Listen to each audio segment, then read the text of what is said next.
Okay, the recording is in progress. So hi and hello to everyone. It's very nice to see many familiar names on the list again. I'm very happy that you made it here. Yeah, welcome to this new series of the Law of Nature series of talks, where we are very glad to start with our first speaker, Andrea Carosso. Ward will in a second take over and be the chair of your session. I will say some initial words. I mean, most of you, when I look at the participant list, know already the laws of nature series. Maybe also you have been at the conference last year in Munich.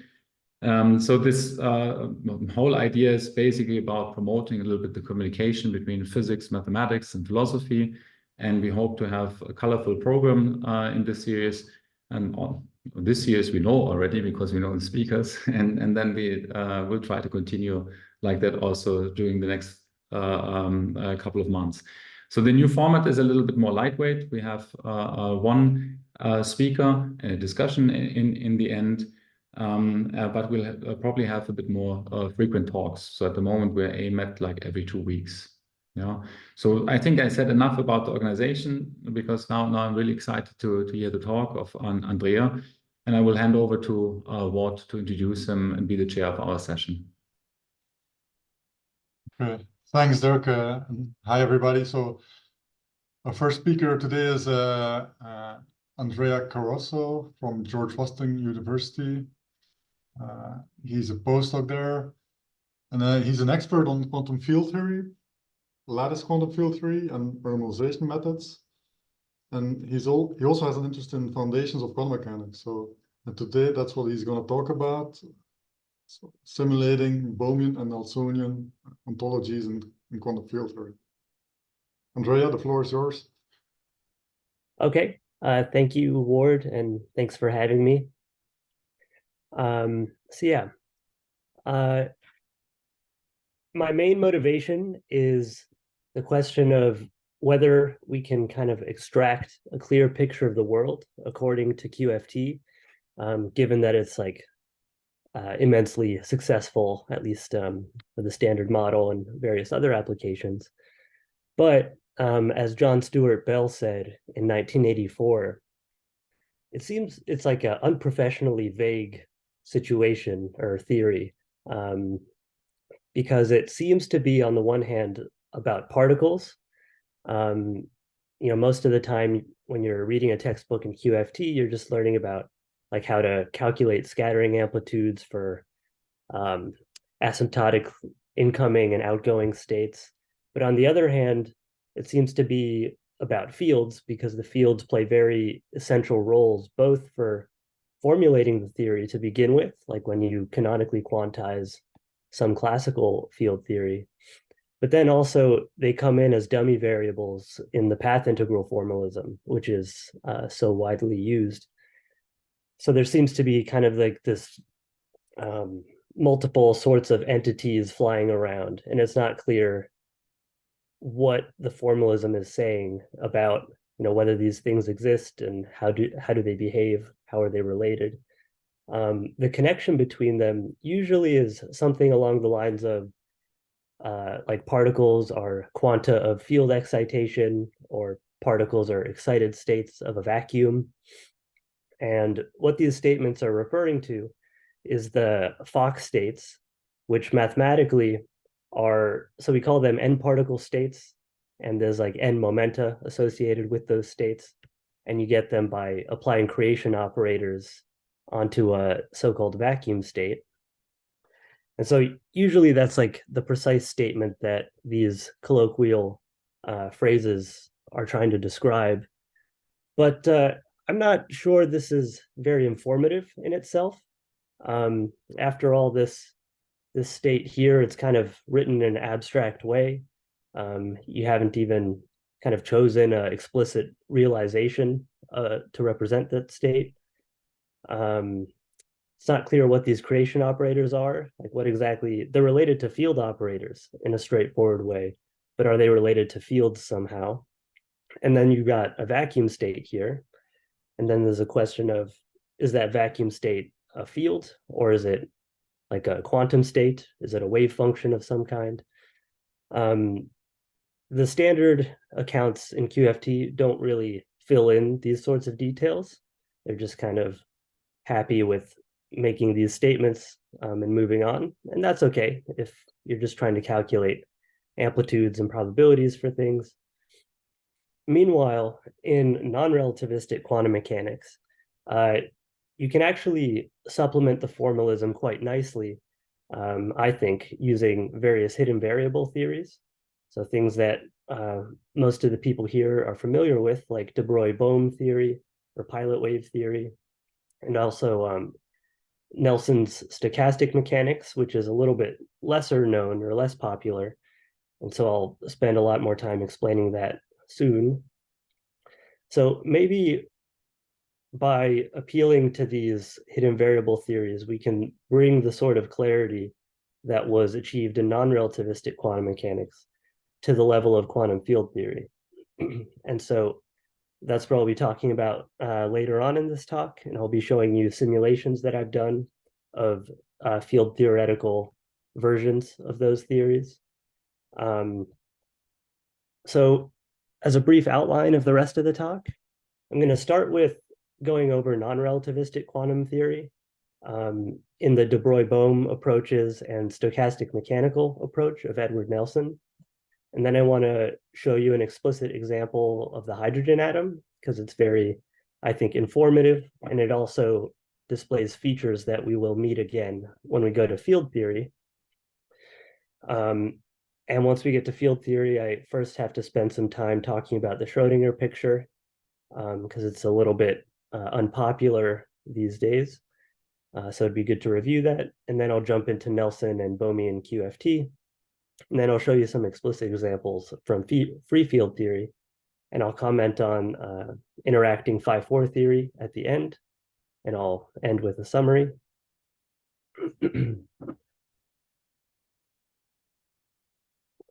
So in 1951, David Bohm proposed famous hidden variables theory. It's often called pilot wave theory or de Broglie-Bohm theory. His basic setup was keeping the Schrödinger equation unscathed. So he just carries that over and assumes that's true. But he added or postulated that there are point-like particles that are moving around according to the so-called guiding law. So the velocity of the ith particle is proportional to the gradient of the phase of the wave function. And it's the gradient with respect to the ith coordinate. He arrived here by analogy with classical Hamilton-Jacobi theory, which, if you remember, says that the particle momentum is equal to the gradient of the action functional, evaluated as a function of its endpoints. So this is similar to that. There's a lot of interesting stuff and consequences of Bohm's theory. I just want to list a couple of the relevant ones here. So first, it provides a very clear ontology. It says there are particles moving around that always have a definite position. And there's a wave function which somehow or other influences the motion of that particle or particles. And of course, there's a whole question about where does the wave function live? Is it on physical space or some high dimensional space? It certainly appears to be on a high dimensional configuration space. I should say those trajectories are also deterministic. So once you've got initial conditions, the rest of the trajectory is determined. And uncertainties in Bohm's theory arise from just ignorance of initial particle positions. The last very particular point that I want to say is that for certain states where the phase of the wave function is constant, this equation up here, x dot, would be equal to 0. And so for such states, the velocity of the particle is 0. In other words, the particle is just sitting there motionless. A prominent example is the hydrogen ground state. And we'll get back to this later. But now I want to kind of quickly outline Nelson's approach and the way he arrived at his hidden variable theory. So after Bohm's papers, there was some interesting work that was exploring connections between Schrödinger equation and diffusion processes, basically guided by this observation that Schrödinger equation looks very similar to a diffusion equation. And so how can we actually follow that through?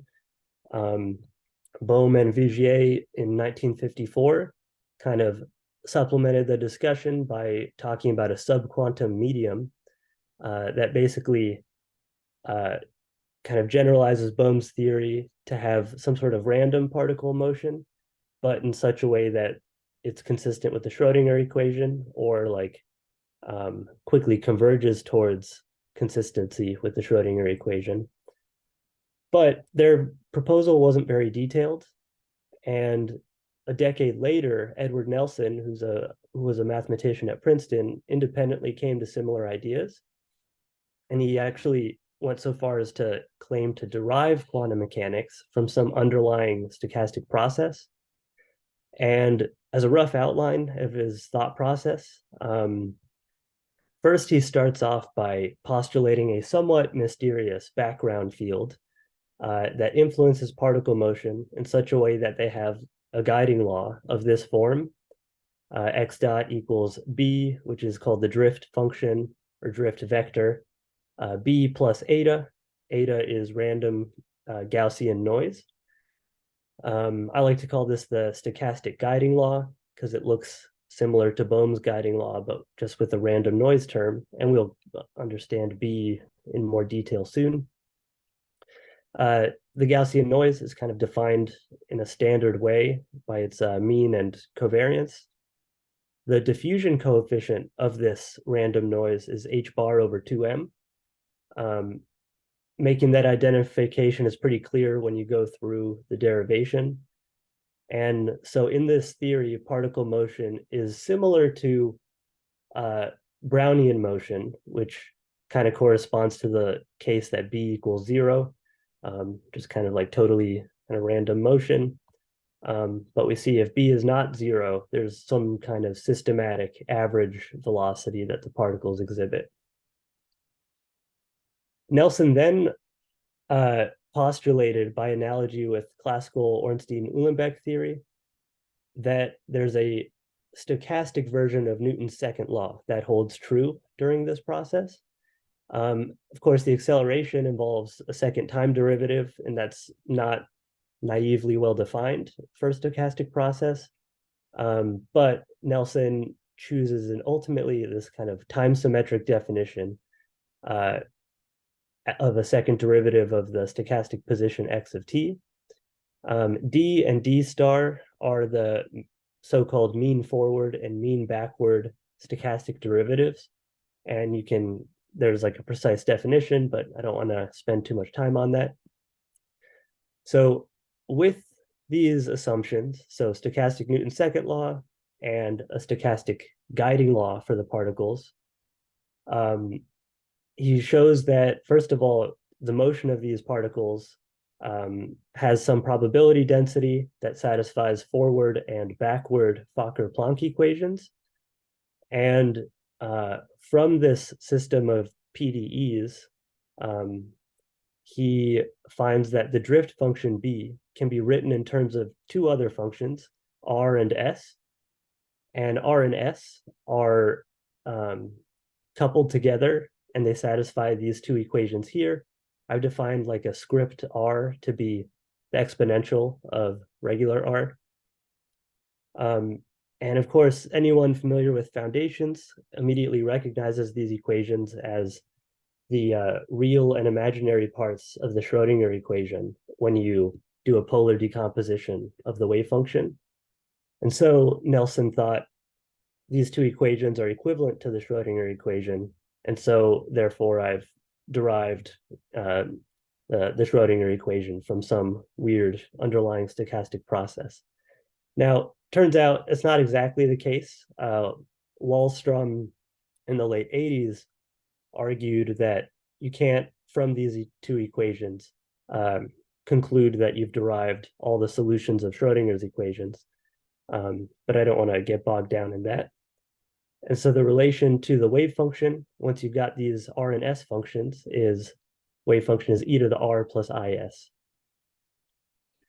Now, a little bit later, Bohm and Hiley discussed this theory, and they kind of criticized it because they thought the definition of that stochastic acceleration or mean acceleration was ad hoc. They noticed that other definitions were possible that yield the same results, but I think that they still liked the theory. They just decided to take a different perspective, namely to just postulate the wave function and a wave function satisfying the Schrödinger equation, and postulate a stochastic guiding law. So it's kind of a very Bohmian approach to the situation. But in their book, The Undivided Universe, they were talking about the stochastic theory, and regarding the hydrogen ground state, they even remarked that such a view of the S state as one of dynamic equilibrium seems to fit in with our physical intuition better than one in which the particle is at rest, because in this stochastic theory, the hydrogen ground state is not motionless as it was for the Bohmian case. It was kind of randomly bumping around the proton. And I'll show you a video of that pretty soon. In the rest of this work, I'm basically just going to take their perspective out of simplicity. I don't want to get too bogged down in the validity of Nelson's argument or anything like that. Can I make one small comment, please? Yeah. I think this comment that you are making, that hydrogen atom in the ground state, the electron is not moving, is based on the spin zero wave equation. But if you take the spin half wave equation, then you would have another guiding law, I think. And in that case, if I remember correctly, the electron is not standing still, it's moving, if I remember correctly. Okay. Yeah, thanks for pointing that out. I think, I don't know, I'm guessing that Bohm and Hiley would still be kind of unsatisfied about this fictitious version of hydrogen. But yeah, thanks for pointing that out. So the simulations that I'm going to be showing are basically discrete versions of Nelson's stochastic guiding law. And the way that you get that, just kind of real quick, is you replace the Gaussian noise by kind of a discrete time Gaussian noise with mean 0 and variance 1. You choose some discretization for the time, so t equals n times some time step epsilon. And the Euler step for the stochastic guiding law just takes this kind of simple form, tells you the next position as a function of previous position and the random noise at the previous time. The drift is still just gradient r plus gradient s over m. So basically, if you're given a wave function, you can compute r and s and plug it in here and go to town with a simulation. For the hydrogen atom, the distances are in units of the Bohr radius, and the time of the simulation is in units of the Bohr time, just 10 to the minus 17 seconds about. So a lot of these processes are happening extremely quickly. And ultimately, you're interested in taking like the small time step limit to try to approach the continuum time regime, which is presumably the one out for the world. Okay, so let's spend a little bit of time on the hydrogen atom. So here's the hydrogen ground state that we all love. The stochastic guiding law that you get when you plug it into the Nelson's equation is this equation here. I really like this equation. It's very intuitive, I think. It basically says that the particle wants to move towards the origin. Like a component of its velocity is always pointing towards the origin, but at every moment it's getting a random kick in some random direction. And so those random kicks prevent it from settling at the origin, and it just kind of flies around forever like this. this plot just shows you two different projections of the 3D motion, so you can get a sense for the three-dimensionality of it. And just to double check that it's consistent with the standard predictions, you can, for example, compute like an ensemble of such trajectories and then start calculating average expectation values of things. So for example, here's a plot of the average radius of the electron or the spinless electron at times t for an ensemble of 100 sample paths. And so the mean radius exactly is 3/2 of the Bohr radius. And we see that there's an initial out of equilibrium phase, but it very quickly converges towards the expected result. And so let me show you the first video now. I need to quickly share a different screen. Oh, not that. Sorry. Where is? Okay, can you see this screen now? Yes. Yes. Okay, good. Yeah, so this is the electron moving around the proton, following one of these stochastic trajectories. The gray circle is the Bohr radius. And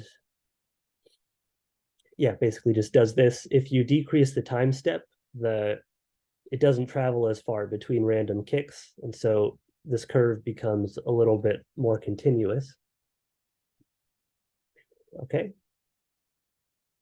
Oh, sorry. So it is almost piecewise linear, or What was that? sorry, this trajectory, it's almost piecewise linear. Is it about the noisy term in the velocity, or? So in the time continuum limit, the trajectory becomes continuous, but the velocity is discontinuous. So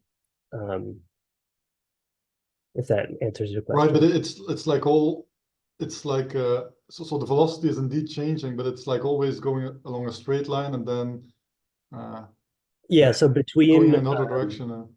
But these are just So- jumps, I think, from a discretization, right? That's right. Yeah. So the time step epsilon over that time, it's just moving freely along a straight path. But after every epsilon, it gets a random kick and also moves towards the origin a little bit because of that average term in the guiding law. And I also wanted to try out some excited states and superpositions. So also tried out the first excited state.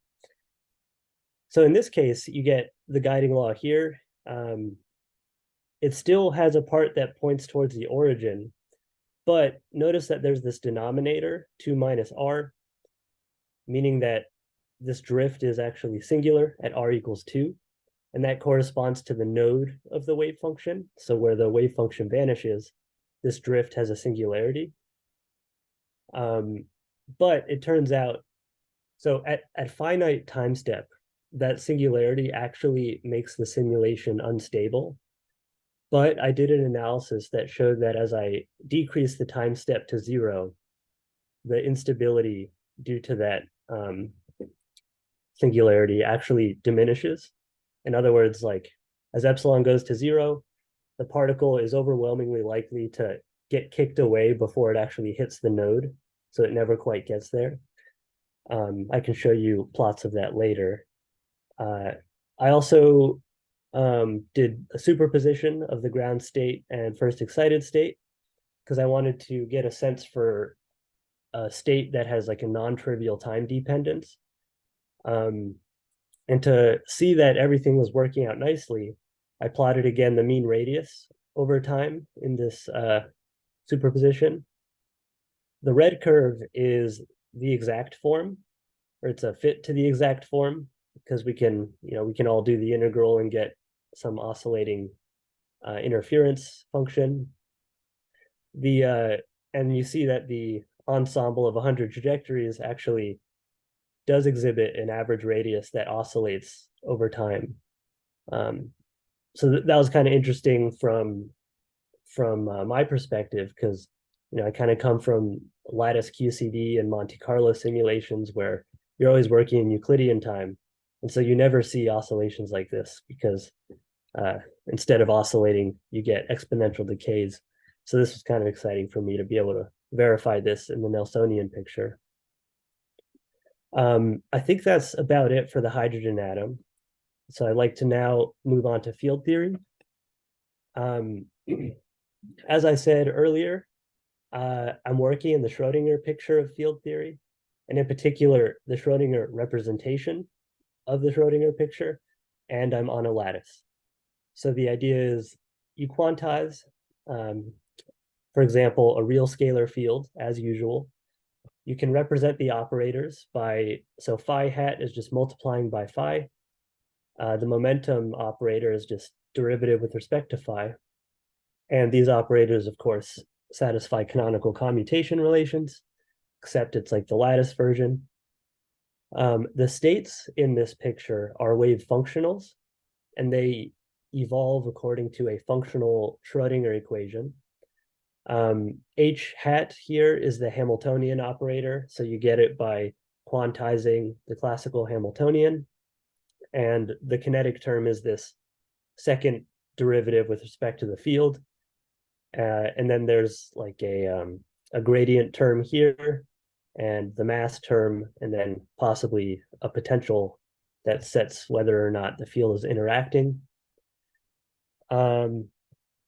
The conventional interpretation of the wave functional is that the absolute value squared is the probability density for a field configuration phi, for there being a field configuration phi, like across space at a certain time. Jx is the current density in field space, and that's just r squared, so the amplitude squared times the gradient in field space of the phase of the wave function. And in this representation, the creation operators for bosons are these differential operators here. So there's a term that multiplies by phi, and then another term that is derivative with respect to phi. And these guys satisfy the usual creation operator algebra. I'm using the relativistic normalization, where you have a 2 omega here.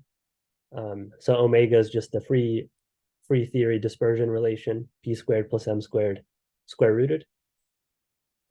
The Hamiltonian, when you don't have interactions, as we all know, it's just a dagger a summed over all momentum modes, plus this extra ground state energy. And the eigenstates of this Hamiltonian are the Fock states that we had at the very beginning. But in the Schrödinger representation, these states are wave functionals. So, for example, the vacuum state, the zero ket, is basically just a Gaussian in all of the field modes. The first excited state is basically just phi multiplying that Gaussian. Then there's some normalization stuff going on. The two particle state is likewise, so it's two A daggers acting on the vacuum. And when you go through the algebra, you get that it's like, there's a term that's phi squared, but then there's also just a constant piece. And that together they are just multiplying the ground state wave functional. Okay, so good. This is good because we have like a concrete realization of these Fock states, so we have something that we can really work with. Nelson's theory actually generalizes very easily to a lattice regularized QFT, because it's very easy to generalize it to the many particle case. And lattice regularized QFT is mathematically equivalent to just a many body quantum system. So we can basically just write down the guiding law immediately. Instead of n particles, you have a bunch of phi's, so a phi value for every position in space. And the noise in this guiding law is, again, just mean zero and delta correlated. Notably, the diffusion constant, when you actually work through and look for it, is h bar c squared over 2. So notice that this is kind of different from the non-relativistic case, because there, nu was h bar over 2m. But in this relativistic system, there's no mass dependence in the diffusion constant, so that's kind of nice. The drift function b is what you get by basically mapping the non-relativistic one into this lattice version. You have some constant, basically 1 over m becomes c squared over the lattice spacing to the d power. D is the space dimension that you're working in. So all the simulations I'm showing you are going to be in 2 dimensions from here on. And you have the gradient of R and the gradient of S, where these are just the exponents in the wave function. So R plus IS in the exponent of the wave function. If you write it in terms of the wave function itself, you get this real plus imaginary part of gradient psi over psi. So this guiding law determines a stochastic evolution for a bunch of fields, and the distribution of those fields has some probability distribution p of phi. And one of the important aspects of this is that as t increases, as time goes on, that density rapidly approaches so-called quantum equilibrium, which is the distribution that we're all familiar with, rho equals psi squared. And once you've converged to that quantum equilibrium, the density satisfies the good old continuity equation. And I'll also just mention that discretizing this field version of the guiding law is pretty straightforward, at least if you have some experience with lattice theory. Okay, so let's get to the first example. Like I said earlier, the vacuum state for a free field theory is just a Gaussian wave functional. The drift that you get for this state is derivative of phi equals minus omega times phi, but omega is basically like a Fourier transform of the dispersion relation. And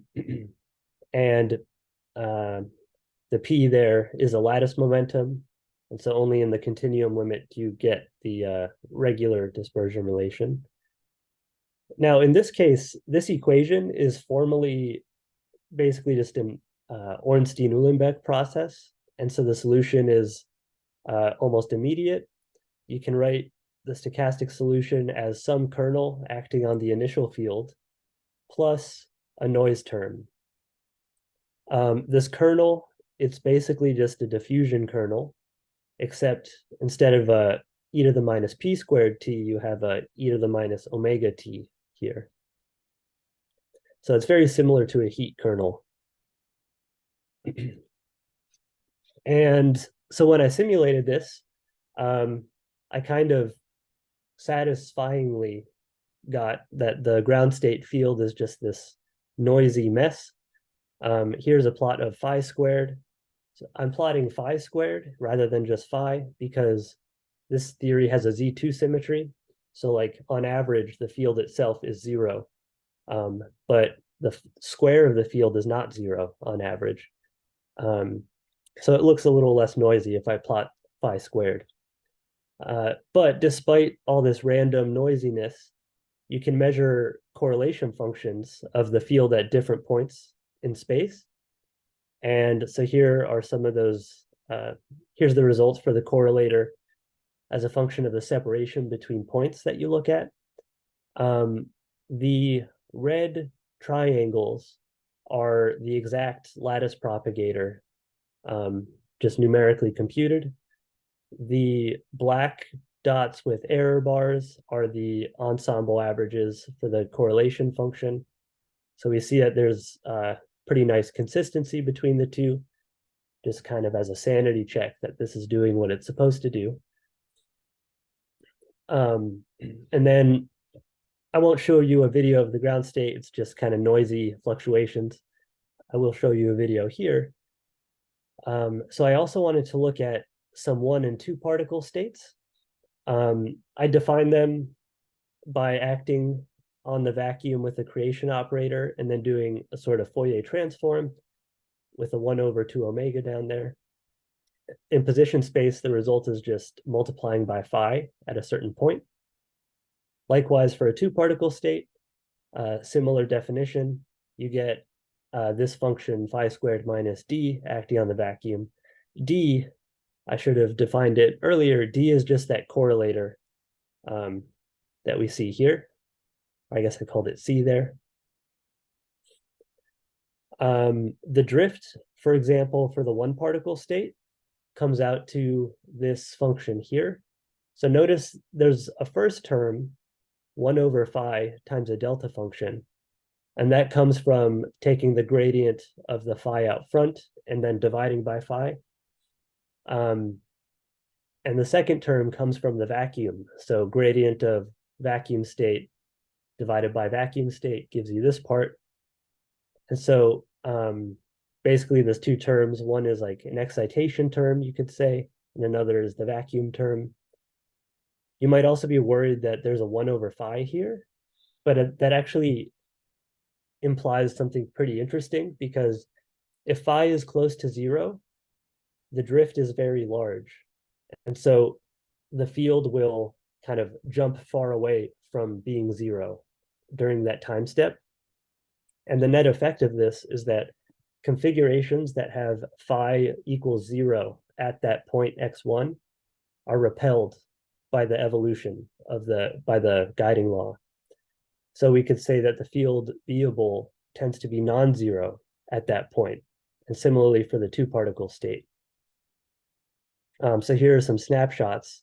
This is a 1-particle state where the coordinate x1 is just at the center of the lattice. And this is a 2-particle state where the coordinates are kind of on the diagonal here. And I'll show you a little video about one of these states.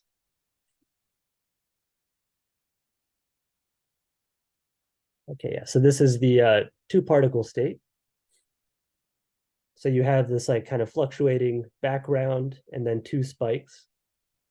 The spikes coincide with the location of those, like the source coordinates in the wave functional. You also notice that it's kind of jumping anomalously every now and then. That's a result of the node. So the fact that the drift has a singularity, if you get too close to that singularity, the field value jumps a lot in the next time step.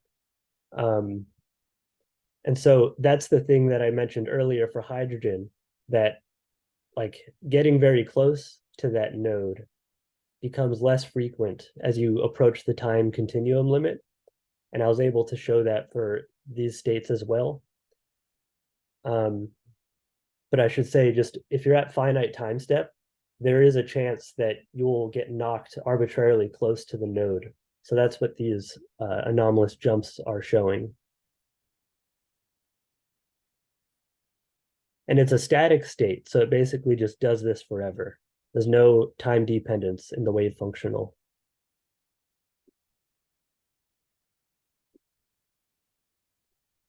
I also want to just mention that these same states, if you try the Bohmian version of these states, the guiding law again predicts a static field.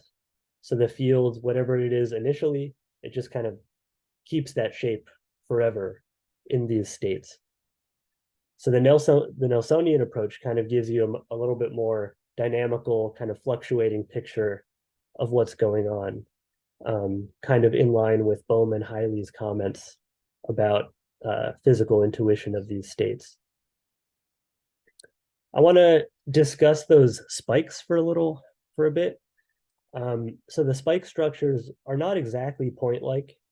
And to try to assess what their structure is, you can ask, like, given some wave functional, what's the likeliest field configuration? So you just minimize you find the zeros of the gradient of the probability density. For the one particle state, you get that the likeliest field of, curly phi satisfies this equation here, some nonlinear equation. If you do this for a harmonic oscillator, you get a quadratic equation, but for a field, it's a little more complicated, a little bit harder to solve. But for certain wave function, I'm sorry, so I introduced this psi function here. Psi is just some arbitrary function that's multiplying phi in the one particle state. If you choose psi to be delta localized, like the simulation I just showed you, you can show that the likeliest configuration has this form here. So it's d of x naught, which is that propagator, that decaying function that I showed you earlier, divided by the field at the source point x naught. So generally, that correlator decays like e to the minus m times the separation. So it's definitely something kind of localized in the sense of exponential decay. But if you do this a little more carefully, the likeliest configuration actually approaches something like a delta function as the lattice spacing A goes to 0. And that's because phi squared at the source point goes like the correlator at 0 separation, which is UV sensitive. And so if you plug that in to the equation above, you get that the likeliest configuration is D divided by the square root of that UV sensitive point. And basically, if x is not equal to x naught, then as A goes to 0, the whole thing, the field goes to 0, because I should say that this propagator d of x naught is finite in the continuum limit if you keep the separation x constant. So this thing is finite in the continuum limit, but square root of A goes to 0. So phi goes to 0. At the source coordinate, on the other hand, it's UV sensitive. So it actually blows up at the source coordinate. And so that's why I say it becomes delta-like as A goes to 0. However, even in the continuum limit, I would argue you still need to have a regularization, in which case this likeliest configuration does not approach an infinite spike. And instead, it would approach something like a smoothed out delta function. Still, if you kind of zoom out and look on distance scales much larger than that continuum regulator, it's going to look like a spike. But if you zoom in very close, it'll look very smoothed out. And so I will show you a picture of what I'm talking about.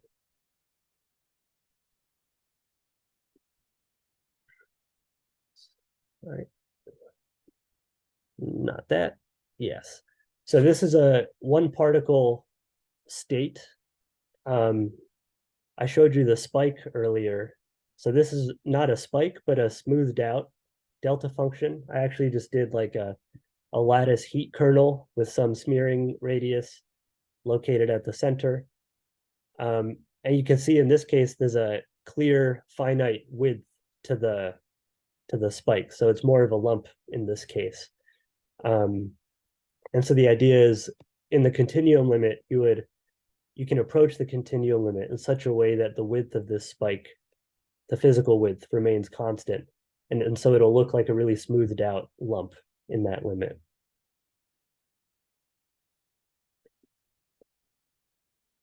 Okay, let me move on. I next wanted to check a time-dependent state to try to see, like I did for hydrogen, that you can recover like a non-trivial time-dependent state.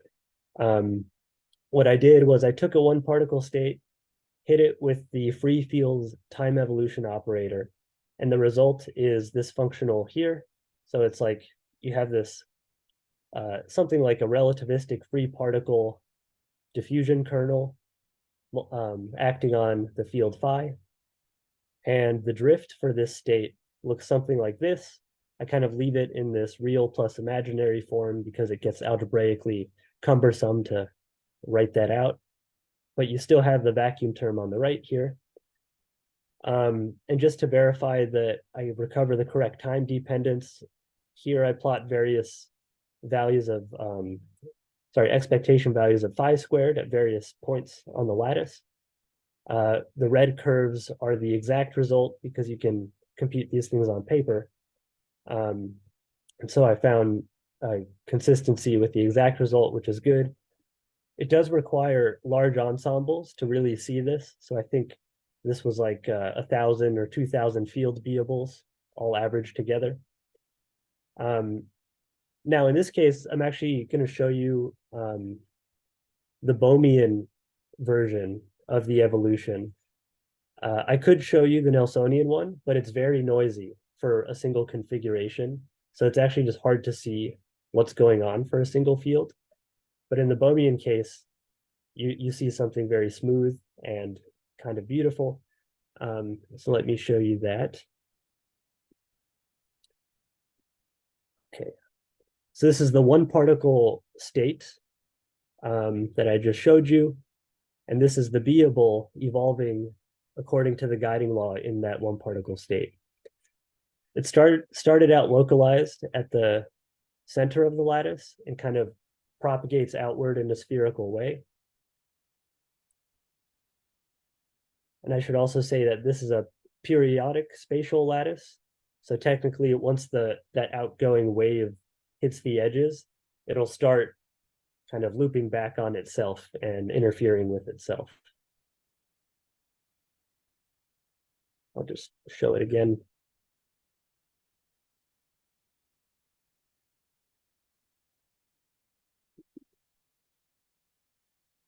Okay. Actually, I also want to show you the two particle version because that looks really cool too.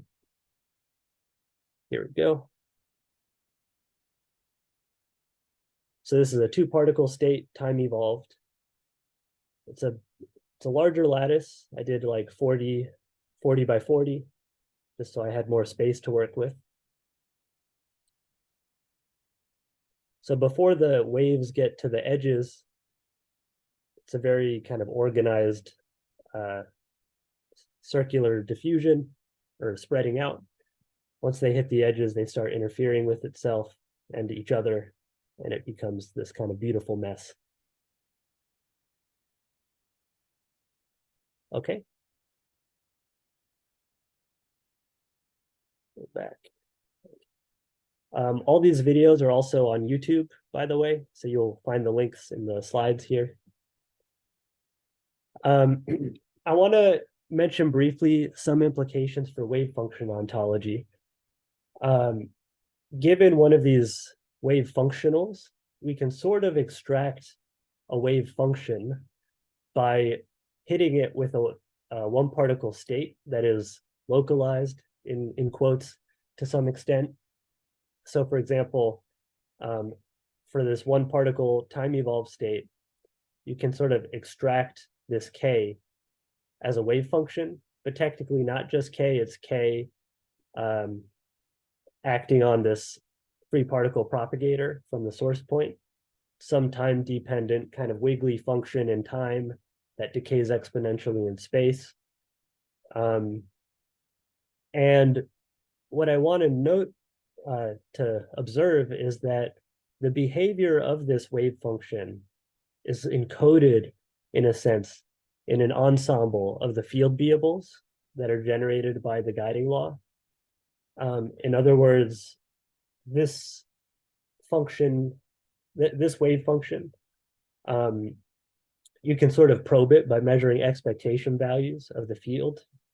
And so that means that like those wave functions are somehow encoded in a field beable. Or we should say maybe an ensemble of field beables. And I believe the same thing will be true for an arbitrary n particle state. You just take that wave functional and extract like an m particle wave function from it. That's the sort of thing that in a non-relativistic limit would satisfy an n-body Schrödinger equation. These functions are encoded in the beable. So if I call the solution of the stochastic guiding law capital phi of t, then if you have an initial state that has, for example, n source coordinates, y, then the solution of that stochastic guiding law will be some stochastic variable that depends on kind of the probe position x, but it also depends kind of in the background on all of those source coordinates that were in the wave functional. And so we can get a sense for how like an n-body wave function might be encoded in a single field across space, which is kind of cool. Of course, this doesn't help us in understanding wave functional ontology, which is like really the real problem in a Bohmian field theory, unless you're, Bohmian or Nelsonian field theory, unless you're like a nomological person who wants to disregard the wave function as a law. But in that case, it's not a problem to begin with, even for the n-body case. Okay, so that's just my comment on wave function ontology. I will try to rapidly finish now. I extended all of this to an interacting scalar field theory. In that case, the ground state wave functional is not just a Gaussian. It's a Gaussian with modified dispersion capital omega, and then also quartic terms, and then also sextic terms, but they're suppressed by powers of the coupling. And in fact, it would just be like infinite orders in the field if you carried out perturbative expansion to arbitrarily high order. Given such a state, you can compute the drift function for Nelson's theory. You get that there's kind of the free field vacuum part. There's a correction. You can think of this as correcting the mass. So technically you could like absorb this term into the dispersion part, and it just looks like a different mass for the particle or for the field. And there's also a cubic term because you're taking the gradient of a quartic thing, so a cubic term pops out. And also in principle, arbitrarily higher orders.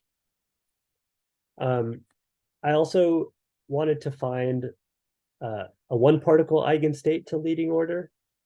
This was something that I hadn't seen in any of the textbooks that talk about Schrödinger pictures, so it was kind of fun.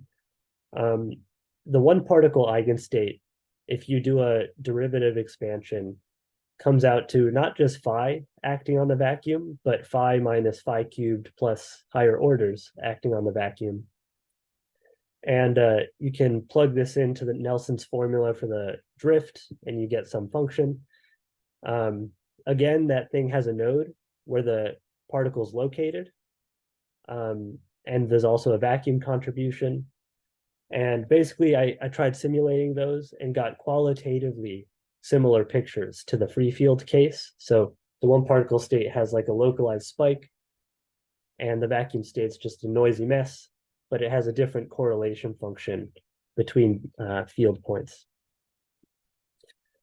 Okay, I think I'm going to stop there. I'll just say that I think that this framework, like hidden variables, Bohmian field beables, or Nelsonian field beables, are insightful. They give you something concrete that you can look at and visualize. I think they also have potential to mesh well with effective field theories. Because in effective field theory, you're focusing on large distance properties of a field theory. And I think that can sort of be manifested pretty nicely in the Nelsonian framework, at least, probably also Bohmian.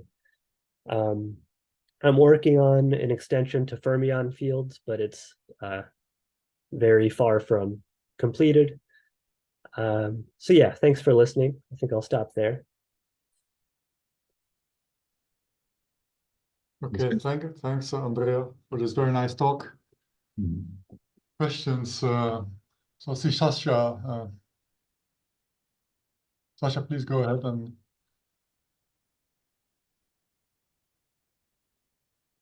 No, I was just applauding. Oh, okay. Oh. Any hands? I have questions, so let me start then. Andrea, can you remind me? So the simulations, was that exactly of a single field beable? Which Like simulation? now the simulation showed like a field beable that was really spiked and like really representative of what the wave functional is. Yes, Okay. so the very spike-like one particle and two particle states, those were averages over 100 stochastic fields. And if you look at just one stochastic field, it's like super noisy. So it's actually hard to see like a central spike because there's always going to be fluctuations elsewhere that might be just as high. But on average, the central spike is non-zero and the rest is close to zero. Yeah. But I And also the central showed spike wouldn't be so pronounced if you just took one single field beable and simulated that, I it would guess. be, yeah, it would be very hard to identify. Right. Okay. You might be able to identify it from a time series. So if you look at over time, that the field at that location is on average above zero, whereas elsewhere it's equal to zero. Well, that makes And sense. also just want to emphasize you can, that was a very localized wave functional, so to speak, because it had just phi of x multiplying the vacuum. But I also showed you that kind of smeared out version of it, where for that coefficient wave function psi, I chose a heat kernel, and that smooths out that spike.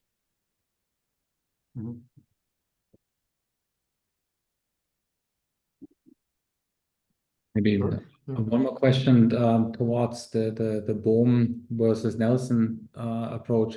I mean, speaking really mathematically now, I think except for maybe conspiring situations, I mean, let's say in all reasonable scenarios, stochastic process and the deterministic underlying theory can always be connected by means of some stochastic unraveling. Yeah, so you can have a deterministic theory, an initial value problem, for example, and then giving some random distribution for the initial value and to get some random at time t. But you also can do vice versa. So if you know, like at time t, which probability distribution you have to somehow generate the deterministic motion, you always find the deterministic motion that somehow corresponds to that. Yeah, and in some way, maybe I'm saying it now too simplistic, but I think Bohmian and Nelson approaches can be seen a little bit like this, right? That somehow Bohm is somehow like a deterministic underlying theory, and somehow by means of unraveling you can somehow connect these two theories. I mean, what is your take on, because you're talking about ontology, the clarity of the ontology. What's your take on that, or what is the real aim behind that? I mean, singling out one approach, saying, look, here's a heuristic picture how a dynamical degree of freedom really moves about. Plus, of course, the stochasticity that comes in from quantum mechanics. Or I mean, I know it's a very open question, but it's a discussion session, so that's I'm how to ask. I'll give a very open answer as well. So yes, it's clear that Nelsonian and Bohmian theories are very closely related mathematically. Like if you take the drift for the Nelsonian case and just erase the gradient R term and ignore the noise, you get the Bohmian guiding law, right? Now, I kind of sympathize with this observation of Bowman-Hiley that in the stochastic case, you get a more like physically intuitive picture of an individual beable. Because in the Bohmian case, the pure Bohmian case, the beable is just like static, right? For all of these, for these time-independent states, wave functionals, and also for the hydrogen. So I like this more random stochastic motion, even for those states. Now, it's not necessary, of course, or else the Bohmian strategy would fail, right? But we know it works pretty well. So, and that's because that randomness is entering through the initial distribution of the fields. So for a Bohmian field theory, you have to say that the initial field beable is distributed according to, the amplitude squared of the wave functional at t equals 0, right? In the Nelsonian case, you don't have to assume that it converges towards that due to the randomness, basically. I kind of like that latter picture a bit more, but I don't have any like final preferences on it, at least not yet. I think they're both maybe can give valuable insights. So for example, I think the Nelsonian picture, at a minimum, you could say it's a cool way of generating field beables that are distributed in the right way, that are distributed according to that wave function that you're interested in. Even if you don't want to say it's like a real field or anything like that, it's a way of generating typical fields in that state. So I think that's pretty cool. But if I can ask me one question, I mean, this randomness that somehow generates the dynamics in the Nelsonian model is somehow, you could say, even I'm putting it now extreme for a discussion, a little bit redundant.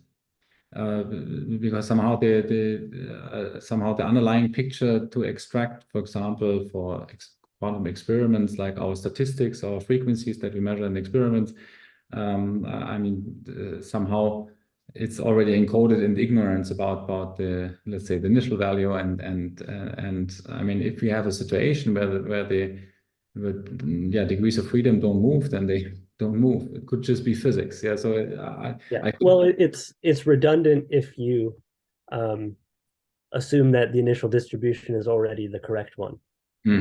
So right.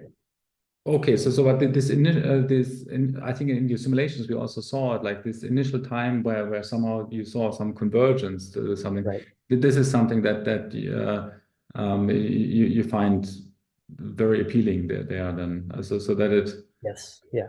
I see. Okay. I think there is one question in the chat, if I see that correctly, by John Wu. Do you want to ask directly, or should I read it?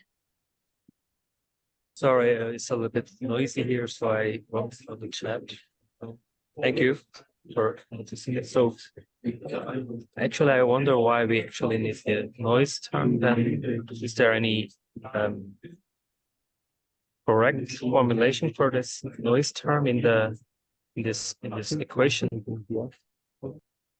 So you need the noise term, like I was saying just earlier. First of all, you can start with any field, and if you have the noise term, it'll basically help you converge towards the right distribution of fields. Basically, if you have a combination of this gradient R term and the noise term, that will move you towards maxima of the wave function amplitude. If you don't have the noise term, you're not guaranteed to approach the maximum. If you have the noise term, it kind of allows you to probe all around it while staying somewhat close to it. Is that an adequate answer? Yeah, thank you. So it's maybe worth stressing, but like in equilibrium, these theories would give the same results, right? Nelson and Bohm. And of course, and of course, one can question like how fast is relaxation? Okay, one issue is, do you really need that to explain equilibrium? But then the other one is, how fast do you have relaxation? And in both cases, there will be examples where you don't have relaxation. And in both cases, there will also be situations where you have relaxation. Yeah. Okay. And Nelsonian, of course, it will always be faster than the Bohm. Okay. Yeah. There's also, at finite times, there's also occasional excursions from quantum equilibrium in the Nelsonian case.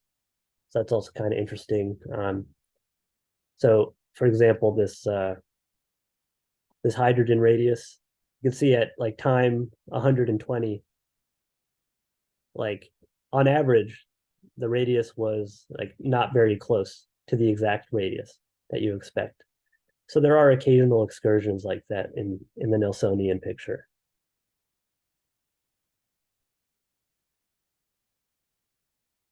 By the way, just as a small remark, so because you worry about like, if I have these special states where the gradient of the phase is 0, then I have no Bohmian velocity. But like, if you would do the Bohmian formulation of, say, the standard model,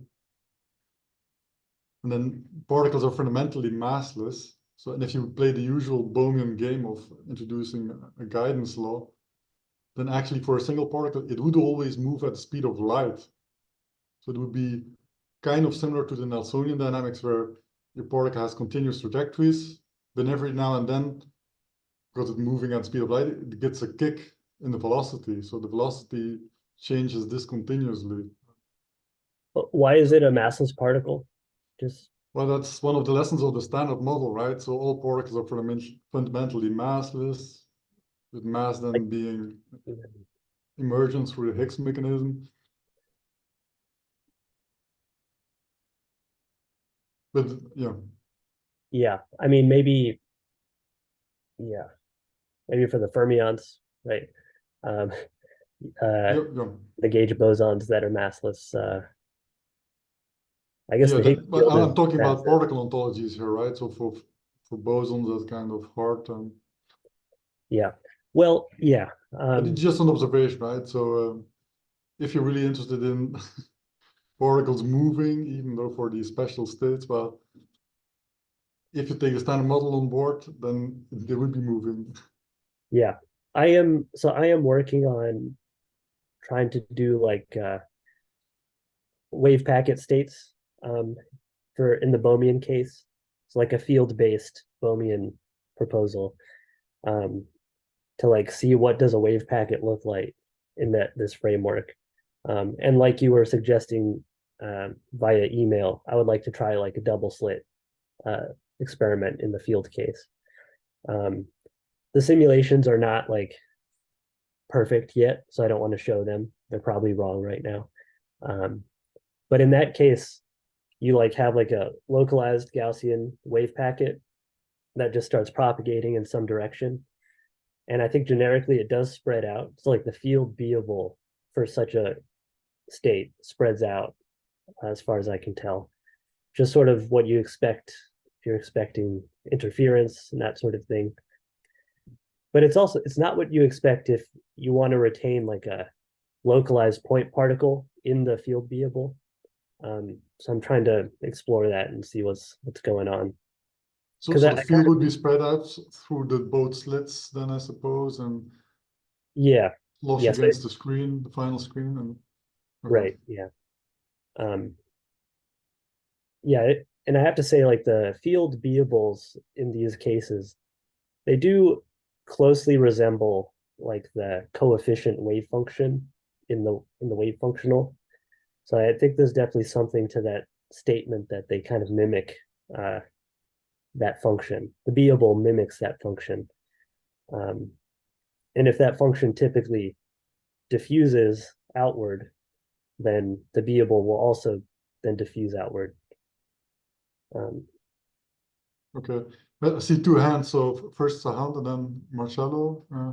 Sahand, please. Yeah, I have a question. Maybe this was a question I should have asked during my QFT courses, but now I take the opportunity. So if I look at one field on space, what makes that field a two-particle field or a three-particle field? How do I see it just from the field that it is a two-particle field? So I actually don't know. So roughly speaking, I would say if the field has lumps that are static, you can be pretty sure that it's like a two-particle state, but there are caveats. So like you can take a one-particle state. Let me show you.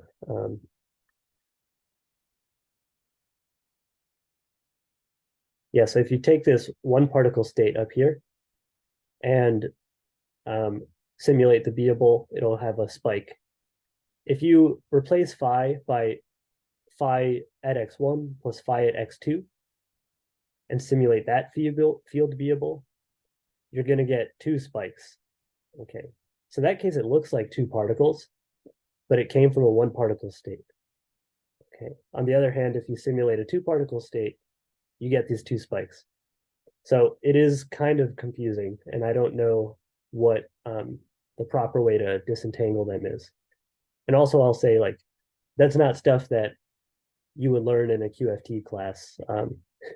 So hopefully... there's also a caveat here, right? Because again, these plots you show here, it's not a single field beable, but it's like having 100 on top of it. So an average over 100. So if you really had a single field beable, it would probably be impossible to tell if you're dealing with psi 1 or psi 2, you know?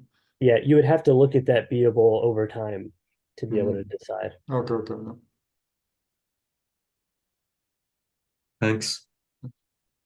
Marcello, please. Yes, thank you. So actually, I'm a student and I've just started to study QFT. So my question won't be that interesting, but nevertheless, thank you because I was able to follow through most of the talk. My question was about the simulations and how computationally intensive they are. Can they run on a PC or do you need high performance computing? So everything I've showed you can be run on a personal laptop. It gets expensive when you start having to compute ensembles of many fields. So you have to store in memory like 1,000 field configurations at every time, or however many like times that you want to save the field configurations. And so when you go to large ensembles, that starts to add up. So I have like a MacBook with 16 gigs of RAM, and that's been enough to do like ensembles of 1,000 or 2,000 fields. But it also depends on the lattice size. So if you go to a much larger lattice, you have to store a lot more field values. So there are a few cases where like I've had to let my laptop run for a few hours before I actually had the results in. And probably if you would have to use like a supercomputer to do like super high precision calculations. Of course, that's just for the Nelsonian picture. In the Bohmian picture, you're not really computing an ensemble, you're just doing one single field. And so that one's much less intense on RAM, for example. But you would have to do this for many different initial fields, right? Yeah, if you wanted to study some distribution, yes. And I should also say, so if you wanted to do that, you'd have to generate the fields from the right distribution. So you would have to do some kind of Monte Carlo simulation just to generate those initial fields. In the Nelsonian case, you wouldn't have to do that. You can start from any configuration. And it dynamically generates the right distribution. Thank you very much. There's a question by Fabian. Yes, hi. Thanks a lot for the talk. I really enjoyed it. I have a question to something on page 11, if you could go back. Okay. To this hydrogen atom example. You said that these nodes of the wave function give you singularities in the drifts of your process. Does it translate in when you put your timestamps going to 0 that you won't cross this radius so that the electron is kind of trapped inside? Or? Yes. So I think as the time step goes to 0, you encounter the node less and less frequently. And the way I studied this kind of numerically is by choosing some random steps jump size. So like if the particle was displaced by more than like 5 Bohr radii during a single time step, I would like store, I would like, mark that happened. And then I would count how many times that happened over a fixed total time interval as a function of the step size epsilon. So in that state, the first excited state, for example, At epsilon 0.08, I had this many anomalous jumps during the evolution. I think it was like t equals 1,000 Bohr times or something, so it's quite a long time. As epsilon goes to 0, as the time step was decreased, the frequency of such large jumps decreases fairly rapidly.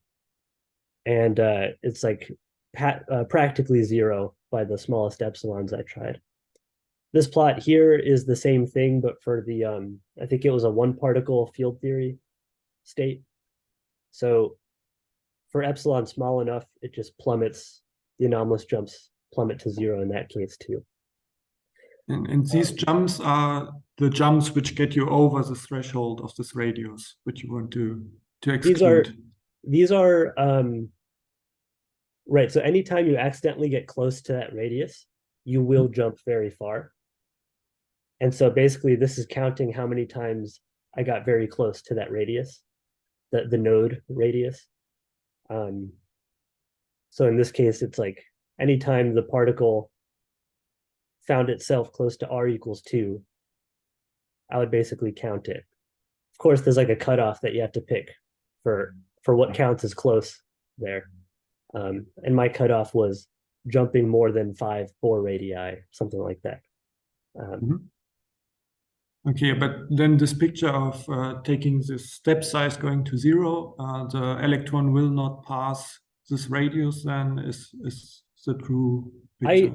I think we have to conclude that in the strict time continuum limit, if the particle starts on one side of the node, it'll stay on that side. If it starts on the other side, it'll stay on that side.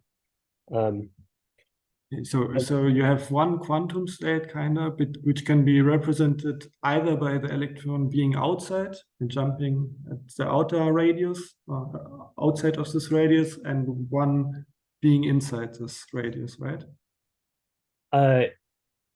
Well, so they're the same quantum state in the sense of having the same wave function, but they're different beables. Like the two different beables would have different regions that they can live in.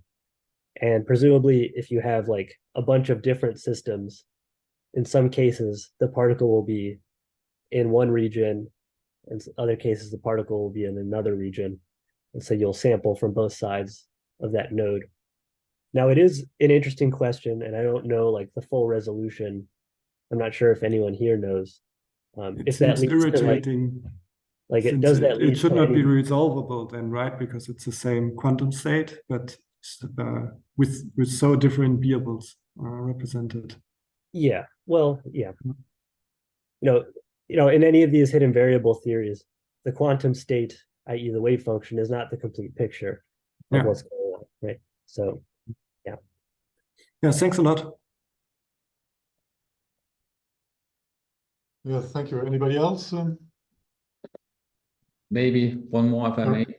Yeah. Sure. Since I saw also Rodi here in the audience. So by the time I was a master student, Rodi, together with Detlef, Nino, and Shelley, developed this bell type quantum field theories. And by the time I was eagerly, of course, studying their works, I mean, they provide a very clear ontology. Yeah, and I don't know, maybe another open question. Yeah, another mean open question. What's your take on that? Because I think you also strive a little bit for this ontological clarity. I mean, at least, for example, in those pictures, I mean, it would be clear, I mean, how many particles are there at a certain time, t, and so on and so forth. Can you maybe do a comparison also of these things, maybe also in view of your goal of having a clear ontology? Sure. Yeah. So I think that proposal is quite lovely. So it's like a point particle ontology, and at any given time, there's like a probability of transitioning to a different n particle sector. So you can like start out with a couple particles, and then you might kind of stochastically jump to a 3 particle sector. Which sectors you can jump to in that theory depend on, first of all, having an interacting field theory, and what kind of interaction you've picked sort of determines which configuration spaces you can jump to. But in each at any given time, you have some definite amount of particles moving on trajectories. And the next instant, you might have like 5 particles moving on different trajectories. So there's this kind of like weird like jump between numbers of particles. So it definitely works, and it's empirically like, or I'm sorry, it's consistent with like standard QFT. To me, that picture of jumping is a little bit implausible, partly because I'm somewhat skeptical of like of like point particles in a lot of these theories. I want to be able to treat these theories as effective theories where the particles have finite sizes, in which case you'd have to say the trajectories correspond to like center of masses or something like that, maybe. But to contrast that with what I've been working on, if you have an interacting field theory, you have some complicated wave functional, and there's still going to be a single field beable evolving, according to some guiding law determined by that complicated wave functional. And I expect that field beable will have structures in it corresponding to these different particles. And so a transition from like an n particle sector to an m particle sector would have to correspond to some change in the structure of the field beable over time, but it would all be happening kind of continuously dynamically in that field, instead of having like point trajectories for particles flying around. Okay, thank you. I see. Well, the thing I was saying about like the particle moving at the speed of light, that was exactly in that framework of Roddy and the others. So. Okay. Okay, yeah. But then, so like in the Bohmian case, like treating fermions with positions in this way works pretty well, right? But like having a field ontology is difficult. Okay, like on the level of the wave function, okay, one can have a functional Schrödinger picture in terms of fermionic fields. But like to have like a Bohmian theory, and I guess also a Nelsonian theory, nobody really knows how to do that. So I don't know if you have some new ideas on that, or I don't have any new ideas. okay. So I don't want to like go into it because I have just not spent much time working on it yet. I think I know where I'm gonna start, namely by looking at some of Holland's work on fermionic field theories. He has some interesting mapping from fermion operators to rotor operators, and I know how to simulate rigid rotors, so maybe I can do that. But I haven't spent serious time working on that yet.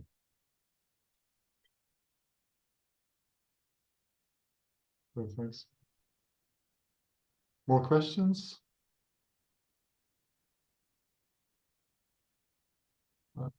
Manali? Yeah.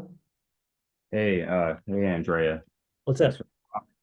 On this very last answer to Ward's question, I have a dim recollection that one of the issues with Holland's proposal is it's hard to prove that these rigid rotors will have dynamics that preserves quantum equilibrium, something to that effect. Well, no, that's okay, but like, so I've looked at that model for a while, right? Like one issue is that Holland didn't propose, it's all in momentum space. Okay, so there's no ontology in physical space. But you can play around with these ideas also in physical space. But then the ontology is not really good. Why not? Because it doesn't give a picture of the classical world. So from the field ontology, you cannot identify where tables and chairs are. That's in short a summary. So I don't know, because one of the things I've worked on recently for like my day job is lattice gauge theories in the Hamiltonian formalism. And if you take, for example, like an SU2 gauge theory, on every link of your lattice, you have classically, it's like 2x2 matrix, but the quantum system is the function space on the space of 2x2 matrices. In other words, like the function space on SU2. So those are like weird rotator eigenstates, basically. And yet it's a theory that describes, gauge particles, presumably gauge bosons, SU2 gluons, I should say. So I think it's still possible to extract like physical real space ontology from that sort of degree of freedom. It might not work the same way as it does in gauge theory for the Holland proposal, but yeah, so that's one thing, right? But you also want that ontology to be able to account for the macroscopic world, right? So a table is something localized, so you should see that in your ontology. Here I have a table in space, and there I have a chair, and so on. No. Yeah. And like with Holland's original model, that didn't really work out. Okay. But yeah, there's other ideas you can pursue. I don't know. Yeah, well, I'll definitely follow up about that once I dig into it. I also just had a quick comment about the relevance of the noise in Nelson. Okay. So I know, Andrea, you developed this project as just taking the Schrödinger equation and the wave functional as given and constructing a guiding law that's stochastic. It's this extra noise term and this osmotic term.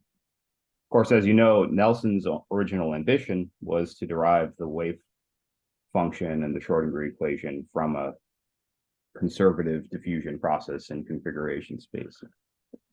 So the noise, if you take that point of view, plays a much more important role, so to speak, in the ontology of the theory. So that would also address an earlier question someone asked as to what would be the point of this noise? Well, if you take Nelson's more ambitious point of view, then the noise plays this really important role in ensuring that you can get a diffusion process in the configuration space and that there's going to be some probability distribution over that process that coincides with like the Bohm distribution, all that stuff. But do you have any plans to also simulate maybe the Madelung equations or functional Madelung equations and maybe tinker with some of the constraints on that, like the quantization constraint, and to see how that changes trajectories? I'm very interested in trying that. I haven't tried to directly integrate the Madelung equations, partly because integrating a functional PDE, I imagine, is rather difficult. So it's like, I think it's going to be easier to simulate individual field beables and look at their distribution. But I think it would be cool to try to incorporate a quantization condition in the evolution of those beables. I just don't know how, and I haven't spent time. I would have to probably read your thesis to know where to start. But yeah, I would like to do that in the future.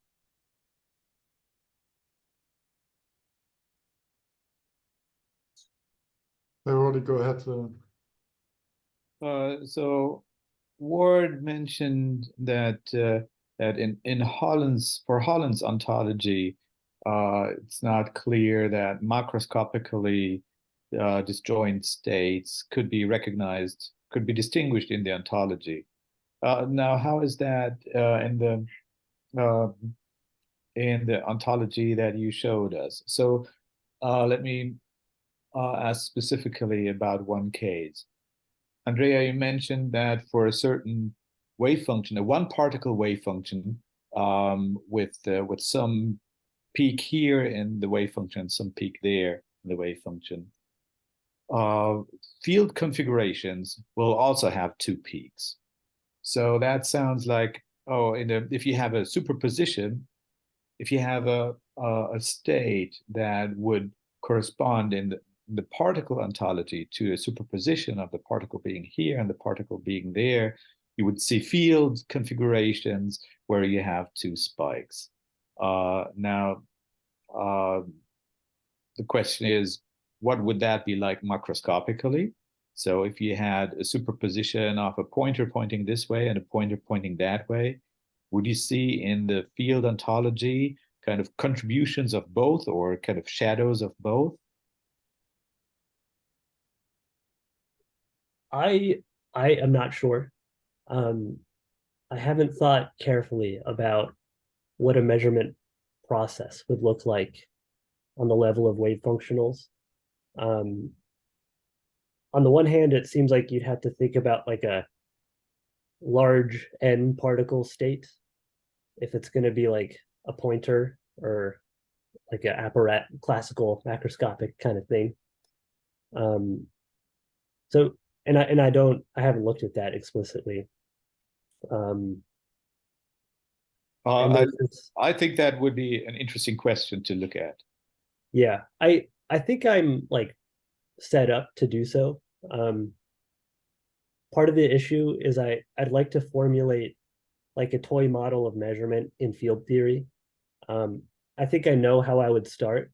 I would take like two fields and couple them with like a conjugate momentum term multiplying some operator of interest. And you can probably solve that in a similar way to the non-relativistic case. But there's a lot of things I'm not sure about what would come out.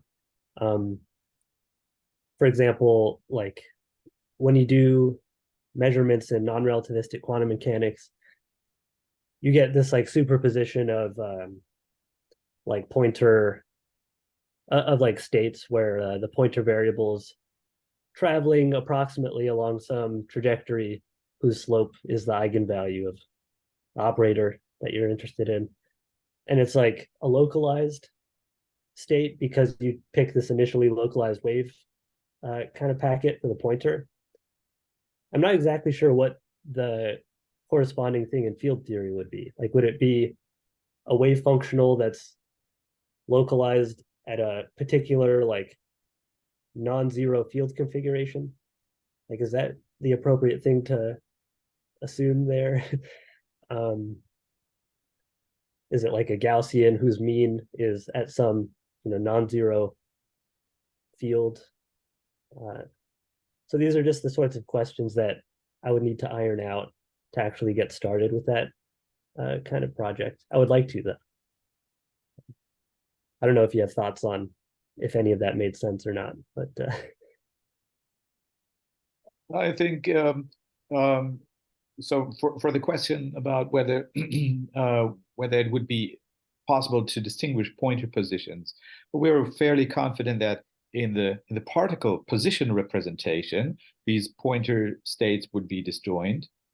So it's kind of not so obvious what would happen in the field representation. Right.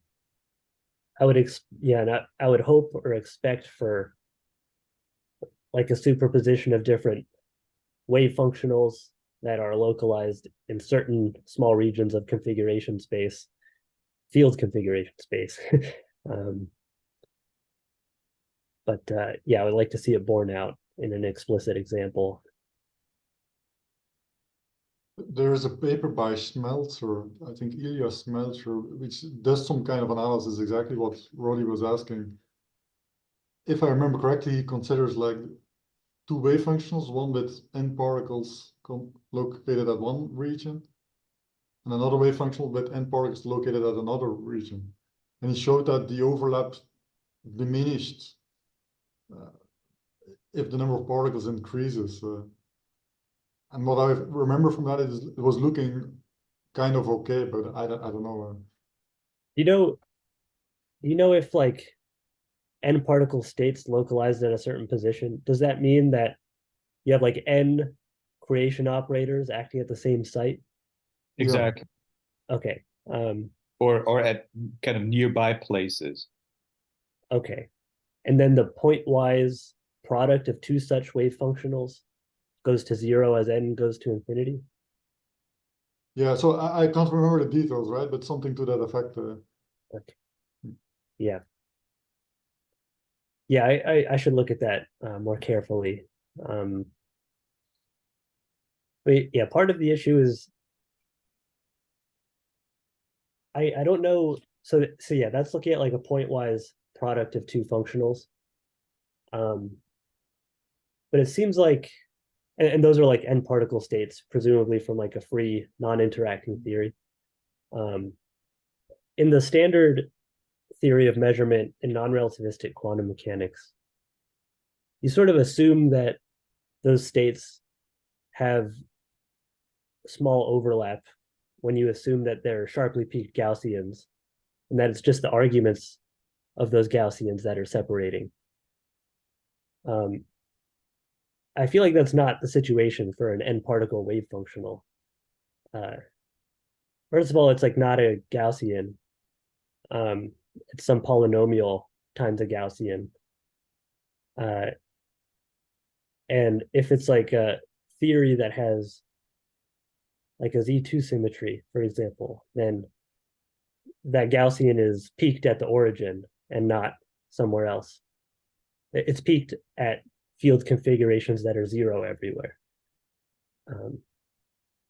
So I just don't know how it translates well compared to the non-relativistic case. Probably can be worked out though.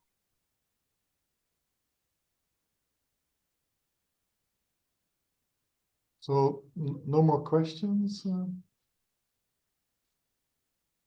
So let's stop here. So thanks again, Andrea, for the lovely talk and a lovely discussion. Yeah, that's band, right?